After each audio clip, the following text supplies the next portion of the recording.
So this work is part of a special commission for the Colline and UNESCO, and I won the prize. My proposal was quite an unusual one, but the international jury seemed to respond to it.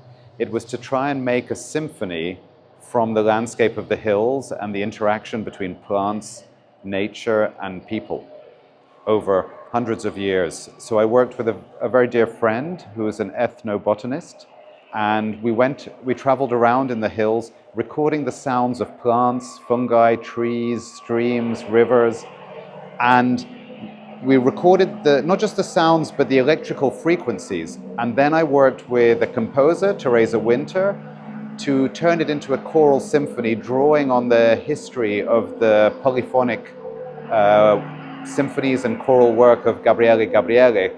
So it really ties into a history of the Veneto, of where humans, the landscape meet and inspire each other. And I hope it's something that has a deeper connection for all of us between spirituality and the landscape and the ground beneath our feet.